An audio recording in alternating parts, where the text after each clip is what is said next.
Graças pais, amigos e amigas. Então, hoje eu estou fazendo mais um vídeo sobre o tema Quem você está se tornando?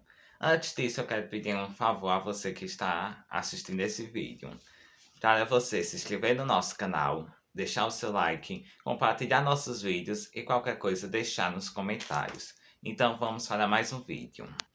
Então, a pergunta que eu quero fazer a você hoje é: quem você está se tornando?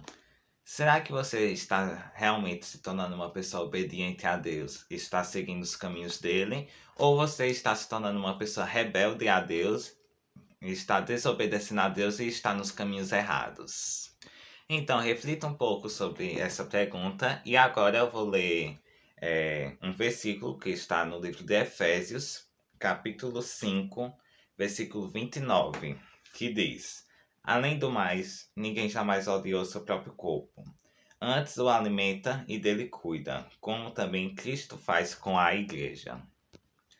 Então, na parte que diz, além do mais, ninguém jamais odiou seu próprio corpo, antes o alimento e dele cuida, a gente pode se referir ao amor próprio, né? E quantas pessoas, infelizmente, nesse exato momento, não estão tendo amor próprio e estão, infelizmente, entrando em graves depressões por estar triste consigo mesmo, por não ter mais amor próprio, porque queria ser aquilo que não podia ser, né? Que não conseguiu ser, e infelizmente está muito triste agora, nesse exato momento.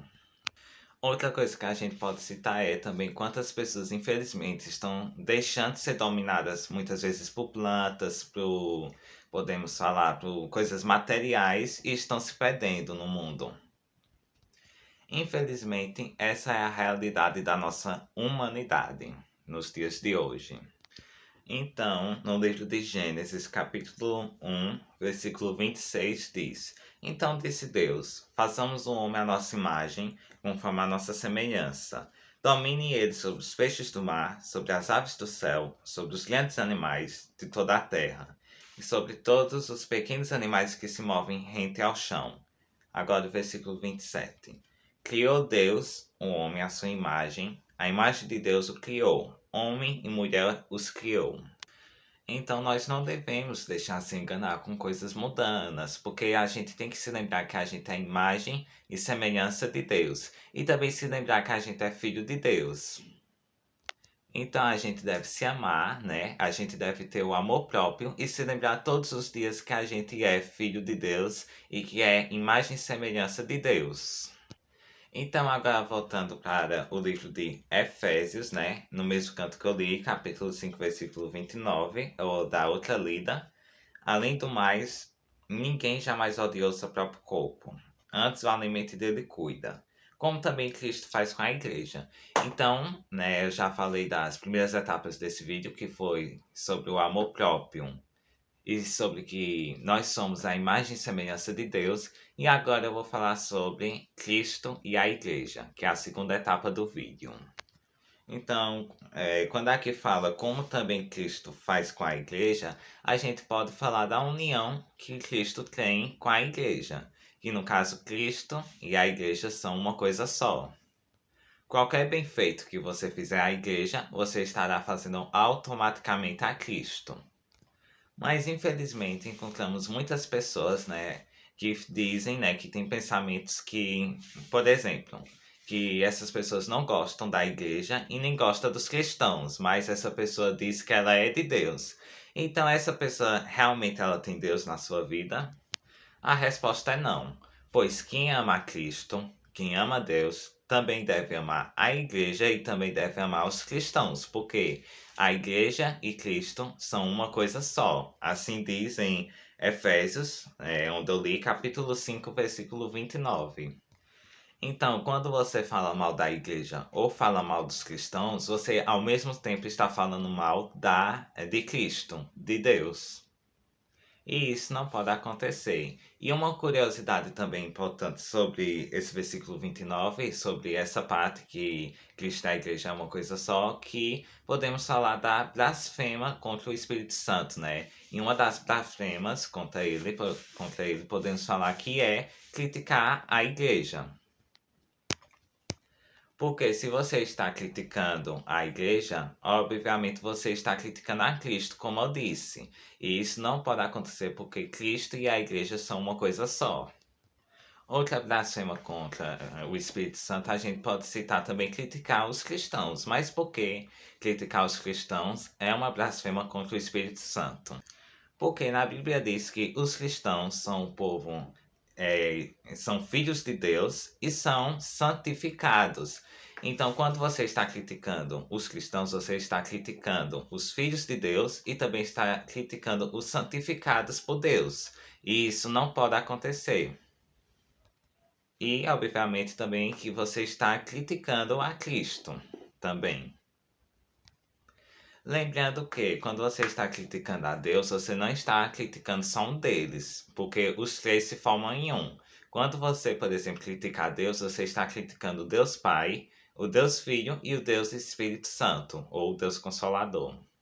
E isso não pode acontecer porque é pecado. Então, uma afirmação clara desse texto, onde a gente leu Efésios 5, 29, capítulo 5, versículo 29, essa é uma afirmação clara deste texto, que é uma realidade que motiva a Deus a cuidar, a nutrir, a santificar e purificar a sua igreja. E segundo alguns estudos, né, eles falam que esse versículo 29 do capítulo 5 de Efésios, eles falam que isso não pode ser amor, porque eles dizem que o amor é livre de interesses pessoais. Então, eles afirmam que Cristo tem interesses pessoais com a igreja, mas isso não é verdade, porque Cristo ele ama sua igreja, independentemente de interesses pessoais, porque a igreja é a noiva de Cristo. Então, a gente também pode citar o exemplo do amor cristão. O nosso amor com Deus, ele é um exemplo próprio do amor. A gente ama a Deus livre de interesses pessoais. A gente não tem interesses pessoais, mas sim a gente ama a Deus porque Ele é o nosso Deus e Ele é o nosso Pai. Outro exemplo de amor, a gente pode falar do amor do Calvário, que foi a morte de Cristo, que ele morreu por todos nós para nos salvar, que é outro exemplo do amor que ele teve com nós, para a nossa salvação.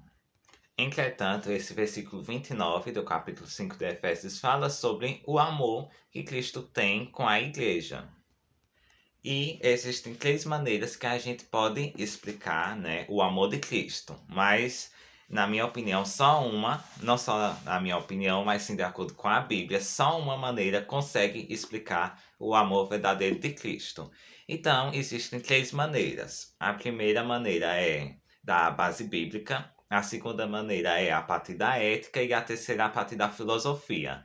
Só que a ética e a filosofia tentam explicar o amor de Cristo longe do que está na Bíblia, mas sim de acordo com a definição deles. Então, a definição da ética e da filosofia não pode ser uma definição de amor a Cristo.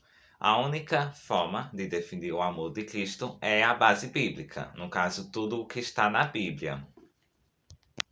E agora, para finalizar esse vídeo, vou fazer agora uma leitura em João, capítulo 3, versículo 16, que diz: Porque Deus amou o mundo, que de tal maneira ele enviou seu filho unigênito, para todo aquele que nele crê não pereça, mas tenha a vida eterna. Então, esse foi o vídeo de hoje. Fiquem com Deus e até o próximo vídeo.